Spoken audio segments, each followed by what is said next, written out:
I've been a forest ranger for 23 years now, and I've seen things that would make most people question their sanity. But nothing, and I mean nothing, prepared me for what happened during my rotation at Blackwood National Forest in northern Montana last October. Most people think a ranger's job is all about preventing forest fires and giving directions to lost hikers. The reality is far more complex. We're the first responders when someone goes missing in thousands of acres of wilderness. We're the ones who find the bodies when search and rescue gives up.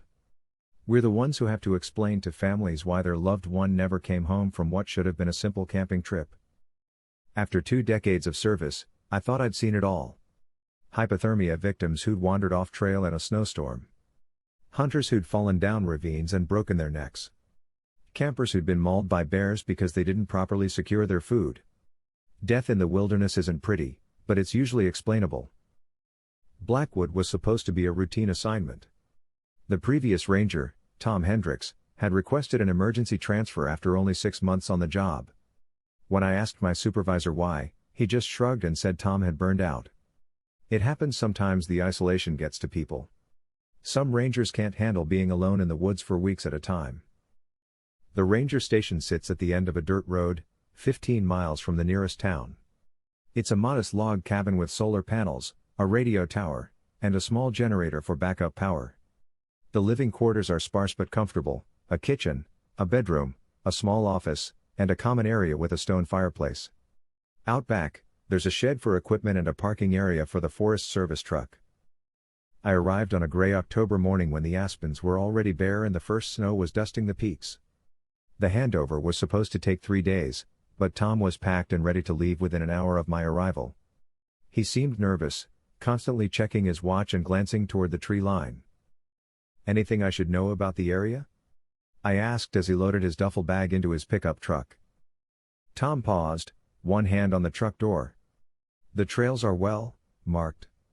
Watch out for the old mining shafts up on Devil's Ridge. They're not all on the maps. And..." He hesitated. "The locals sometimes use the forest for activities. Hunting out of season, that sort of thing. Best to mind your own business." "What kind of activities?" "Just be careful after dark, Jim. Lock your doors. And if you hear anything strange, don't go investigating alone. Call for backup first." Before I could ask what he meant, Tom was driving away, leaving me with more questions than answers. I unpacked my gear, familiarized myself with the radio protocols, and spent the rest of the day reviewing the trail maps and incident reports. The reports were routine: a few cases of campers getting lost, some minor bear encounters, a couple of domestic disturbances at the campground. Nothing unusual. But as I read through Tom's logs from the past few months, I noticed something odd.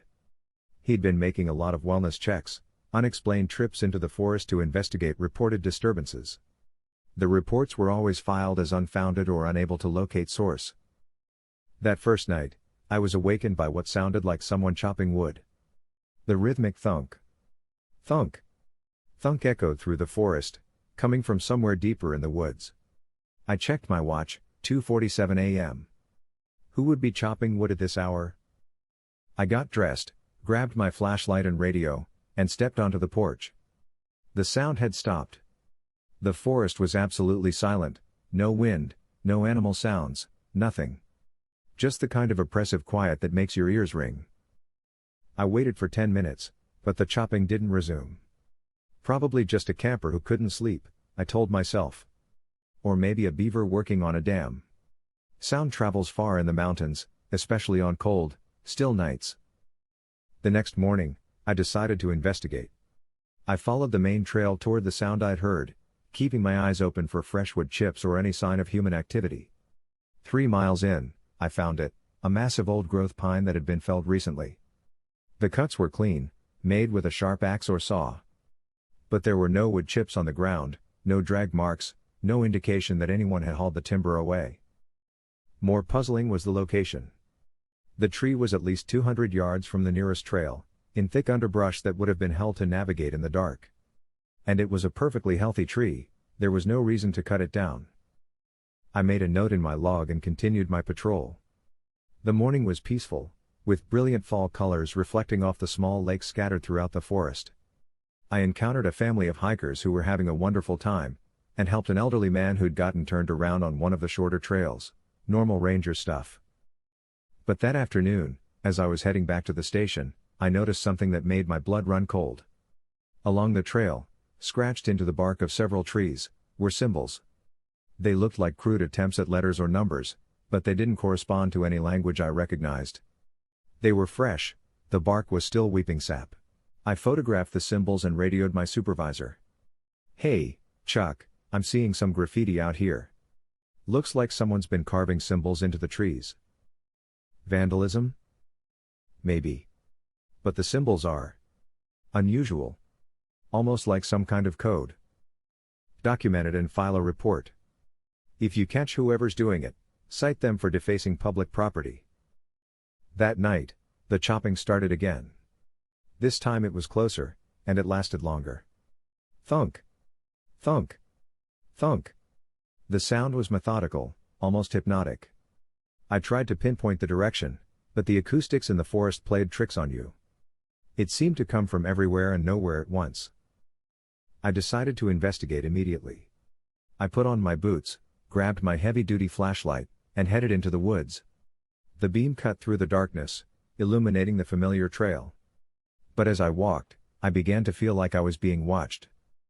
You know that feeling, the prickle on the back of your neck, the sense that eyes are tracking your movement.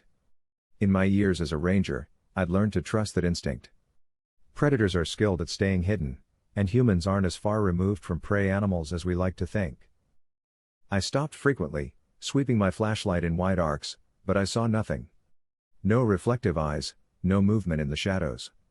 Just trees and rocks and the occasional flutter of a startled bird. The chopping stopped as I got deeper into the forest. I continued for another half hour, following what I thought was the direction of the sound, but I found nothing. No recently felled trees, no woodcutters, no explanation for what I'd heard. On the way back to the station, I noticed that more symbols had appeared on the trees.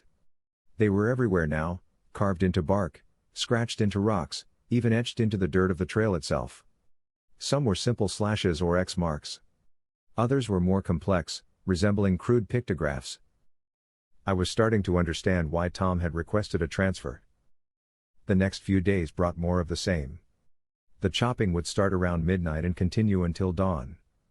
I'd hear it from different directions, sometimes from the north, sometimes from the east, sometimes from so close it seemed to be coming from just outside the station. I started keeping a log of when I heard the sounds and from what direction. I mapped the locations where I found felled trees and carved symbols. A pattern was emerging, but it was one that made no sense. The sounds moved in a rough circle around the ranger station, getting closer each night. On the fifth night, I heard voices. They were distant and indistinct, like people having a conversation in another room. I couldn't make out words, but the cadence was definitely human speech. Multiple voices, speaking in what sounded like some kind of chant or ritual. I radioed for backup. "Chuck, I need another ranger out here. I'm dealing with some kind of cult activity." "Cult activity?" "People in the forest at night. They're cutting down trees and carving symbols. I can hear them chanting." "Jim, it's probably just campers around a fire. Maybe they've had a few drinks and they're getting loud." "This isn't campers, Chuck. This is something else." There was a long pause. "I'll see if I can get someone out there tomorrow. In the meantime, don't do anything stupid. If you think there's real trouble, call the county sheriff." The voices continued for hours. Sometimes they would fade to almost nothing, and then they would surge back, as if the speakers were moving closer and then farther away. I couldn't shake the feeling that they were circling the station, just like the chopping sounds had been. Around 3 a.m., I decided I'd had enough. I loaded my service weapon .40 caliber Glock that I'd never had to draw in the line of duty and headed outside. The voices were coming from the south, toward the old mining road that led up to Devil's Ridge. I followed the sound for about a mile, moving slowly and carefully. The voices were getting clearer, and I could tell there were at least a dozen people. They were speaking in unison, reciting something that sounded like a prayer or incantation.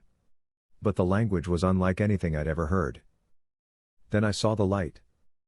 It was a flickering orange glow filtering through the trees, like a large bonfire. I approached cautiously, using the trees for cover. What I saw when I reached the edge of the clearing made my hands shake. There were 13 people arranged in a circle around a massive fire. They were all naked, their bodies painted with white symbols that seemed to glow in the firelight. They were chanting in that strange language, their voices rising and falling in hypnotic rhythm.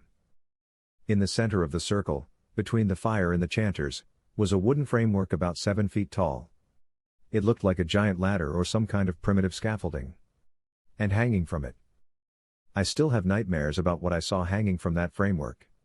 It had been human once, but it was so mutilated, so altered, that it barely resembled a person anymore. The thing's limbs were bent at impossible angles, and its face had been carved away to reveal the skull beneath.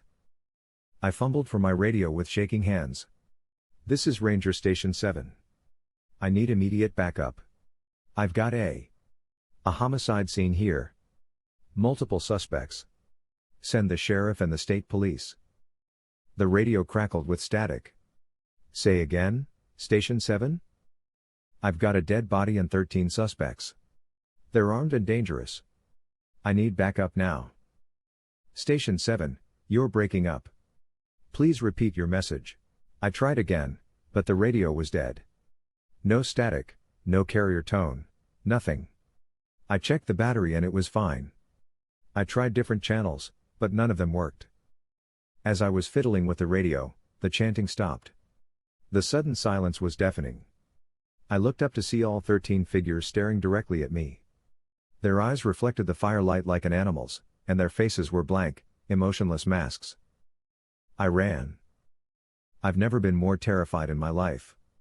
I crashed through the underbrush, stumbling over roots and rocks, branches tearing at my clothes and skin.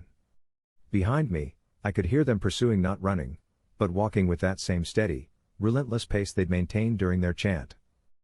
I made it back to the station and barricaded the door. I tried the radio again, but it was still dead. The landline was out too.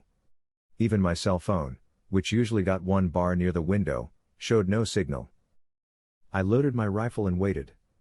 The sounds of pursuit had stopped, but I knew they were out there. I could feel them watching the station, waiting for me to make a mistake. Dawn couldn't come soon enough. When the sun finally rose, I gathered my courage and ventured outside. The forest looked normal in the daylight, peaceful, even beautiful.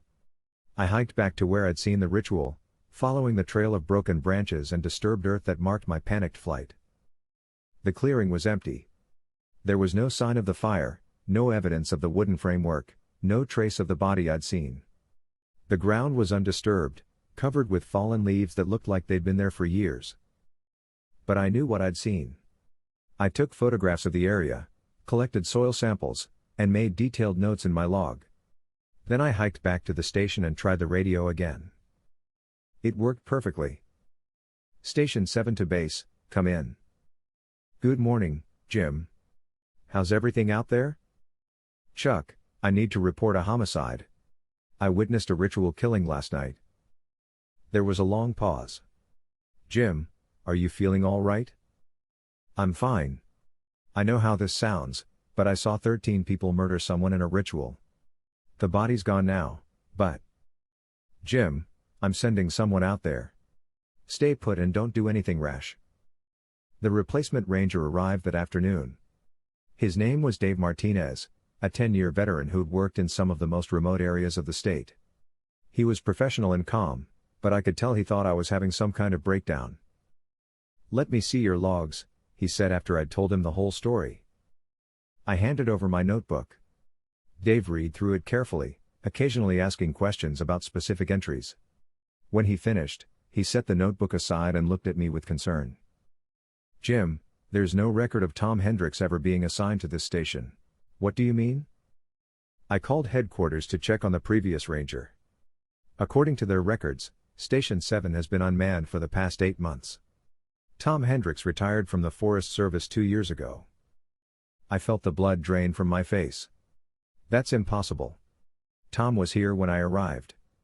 He briefed me on the area, warned me about the activities. There's more, Dave said quietly. The symbols you photographed? They're not recent. According to the forestry expert I consulted, those carvings are at least several months old. Maybe longer. He pulled out his own notebook and flipped to a page covered with sketches. I found these same symbols all over the forest. They're part of a pattern that extends for miles in every direction. Someone's been carving them for a long time. What about the chopping sounds? The voices? The ritual I saw? Dave was quiet for a long moment. Jim, I've been here for 6 hours. I've hiked every trail within a 3-mile radius. I haven't seen any evidence of recent tree cutting. No stumps, no wood chips, no disturbed ground. And that clearing you described? It's been empty for decades. You think I'm losing my mind? I think you've been alone out here too long. It happens to the best of us. The isolation, the stress, the responsibility, it can play tricks on your mind. But as Dave was packing up his gear to leave, I noticed something that made my blood run cold. On his forearm, partially hidden by his shirt sleeve, was a small tattoo. It was one of the symbols I'd seen carved into the trees. Dave, I said carefully, where did you get that tattoo? He looked down at his arm and smiled. Oh, this? It's a Native American symbol. Means guardian of the forest. I got it when I first became a ranger. I've never seen that symbol before. Really? I'm surprised. It's pretty common among rangers who work in areas with special significance. Special significance? Dave's smile didn't reach his eyes. Some forests are different, Jim. Some places have their own rules. The smart rangers learn to respect those rules. He left that evening, but not before giving me a piece of advice.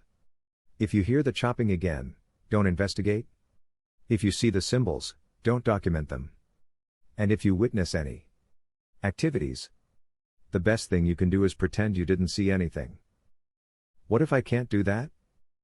Then you'll end up like the others. What others? But Dave was already walking to his truck. He drove away without answering my question, leaving me alone with the approaching darkness. That night, the chopping started again.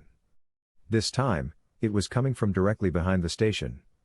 I looked out the window and saw a figure standing at the edge of the clearing, silhouetted against the moonlight. It was holding an axe, and it was looking directly at me. I grabbed my rifle and opened the door. This is Forest Service property. You're trespassing. The figure didn't move. It just stood there, axe in hand, watching me. I stepped onto the porch and raised my weapon. I'm a federal law enforcement officer. Drop the axe and step into the light. The figure slowly raised the axe above its head. For a moment, I thought it was going to attack. Instead, it brought the axe down on something at its feet. Thunk. That's when I realized what it was chopping. There was no wood, no tree, no logs. The figure was bringing the axe down on empty ground, over and over, in the same rhythmic pattern I'd been hearing for weeks. Thunk. Thunk. Thunk. I aimed my rifle at the figure and shouted again. Drop the weapon. The figure stopped chopping and turned toward me. In the moonlight, I could see that it was wearing the uniform of a forest ranger. The face was hidden in shadow, but something about the posture, the build, seemed familiar. Tom? I called out. Tom Hendricks? The figure dropped the axe and walked toward me. As it got closer, I could see that it was indeed Tom, but something was wrong with him. His skin was pale, almost translucent, and his eyes were solid black. When he spoke, his voice sounded like it was coming from very far away. You shouldn't have come here, Jim. Tom, what happened to you? Everyone thinks you retired. I did retire. From life. He was close enough now that I could see the wounds on his neck and chest were deep, clean cuts that looked like they'd been made with an axe. But they won't let me leave. Who won't let you leave? The guardians. The protectors. They've been here longer than the trees, longer than the mountains. This forest is theirs, and they don't like intruders. I kept my rifle trained on him, but my hands were shaking. What do they want? They want you to understand the rules. Don't investigate the sounds. Don't document the symbols. Don't interfere with the rituals. And most importantly, he smiled, revealing teeth that were stained black with what looked like old blood. "Don't try to leave. I'm getting out of here in the morning." "No, Jim. You're not. You're going to stay here and do your job. You're going to file reports that say everything is normal. You're going to turn away hikers who get too close to the sacred places. And when your replacement arrives, you're going to brief him just like I briefed you."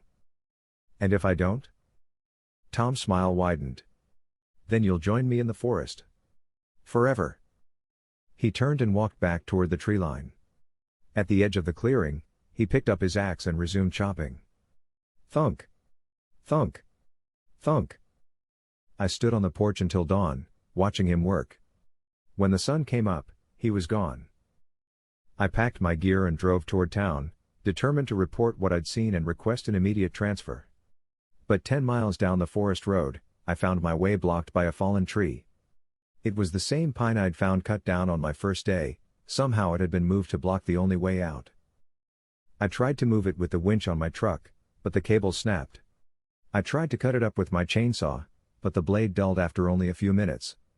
The tree seemed to be made of iron rather than wood. I hiked back to the station and radioed for help. "This is Station 7.